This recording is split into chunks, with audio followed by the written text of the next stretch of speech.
It is a learning management system. So here I am. Go to Classroom. So here we have it. No classes. Go over here.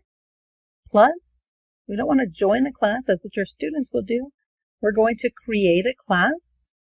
Your district has to sign up for G Suite. Most of them already have Google. If not, check with your district. Continue. And I have period 1. That is my geometry class. And create. This code right here is the code you are going to give your students. They will go to Google Classroom. They will log in, join a class. This is the code they will use for your class. Over here, you can select a theme. So you can change this background to whatever you'd like. Here we have it. Let's go to math and science, means that this is geometry. There's some good tools for us. Select class theme. And there you have it. There's your first class. Go back over here to these 3 lines. Go to your classes. All your class tabs are going to show here. I'm going to add another class, another geometry class. And every single one you can change the theme. I like to give mine color coded. I make actually custom banners for this, but you can just choose a theme. So my period 1's gray, my period 2 is red. So that's how you add classes.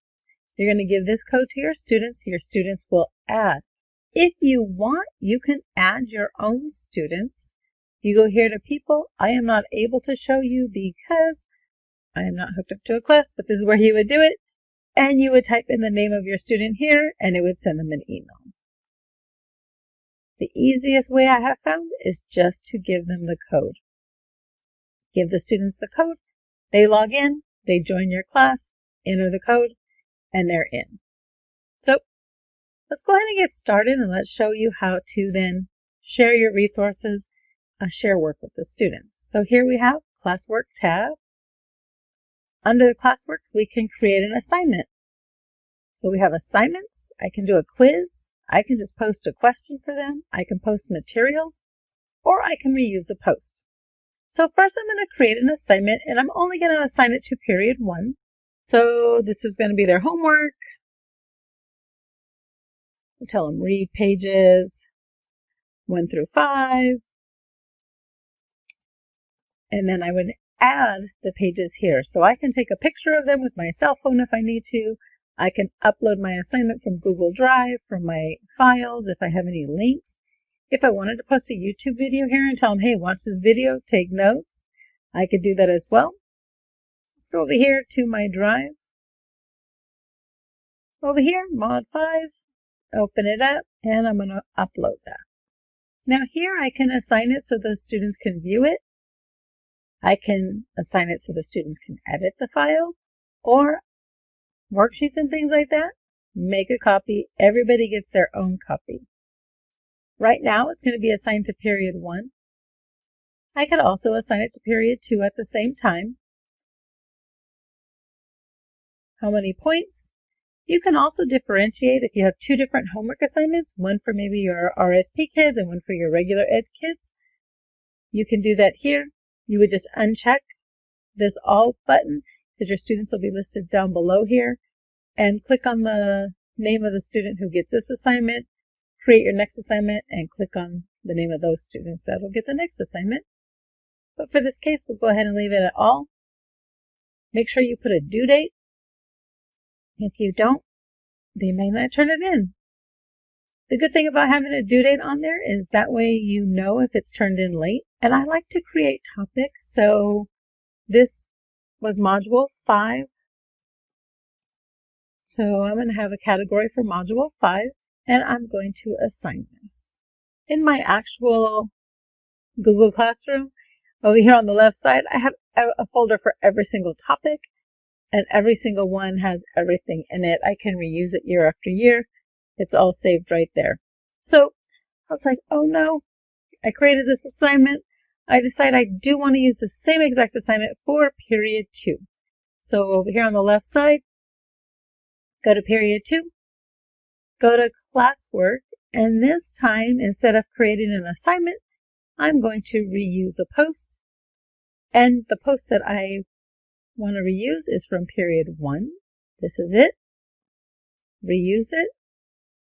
And everything comes up exactly the same that I did for period 1. Notice, copy for each student. Now it's going to all my students in period 2. The points, don't know why, but you have to keep redoing the due date, and then you would assign. Right here, this is where I already showed you. This is where you add your students. This is your grading section. This will be a big old grade book here. All the assignments will be listed. Students will actually upload the image, upload their work, and you can view it, you can grade it, and return it right here, and it goes into a virtual gradebook or this online Google Classroom gradebook. Here is your to-do list. This is where you're going to see the work that you've assigned, who's turned it in. The good thing about doing it online and the students upload it, their homework online, you don't have to worry about they're accusing you of losing their homework. You know exactly when it was turned in. You know if it was late. They can't argue that. It's all right there. This is the stuff you've already graded. You've already done with this stuff. And if I'm done with these classes, I can always archive them at the end of the year. If I archive them, I can always pull them back out of archives. As you saw maybe earlier, I had a couple archive classes. That was just my practice, my sample. That is the basics of this learning management system known as Google Classroom. This is where all my classes live. If I want to change the order of these classes, I can just drag them. And now they'll stay there every single time. Notice it tells me right here, this one's due on Friday. This one doesn't say due, and the reason is I know when I clicked assign, I forgot to put a due date. So if I go here, I can edit the assignment, and I can put that due date in there. If you do not put a time, it cuts it off at midnight. So at midnight, you want to let the students post it then you just leave it alone. I never put a time, and it's kind of nice because the students are uploading homework constantly. They are always thinking about my math class, and I really like that. So there you have it. This is Google Classroom in a nutshell. It's a great learning management system. If you need more information, leave me a comment below and let me know what part I might have missed. What else would you like to know? And I can help you out with that. So hopefully after watching this tutorial, you are feeling a little less anxious. Are you feeling a little more relieved at the demand that's probably being placed on you at the moment? I hope so. And remember, I want you to take that step. Be uniquely wonderful you. Have a great day.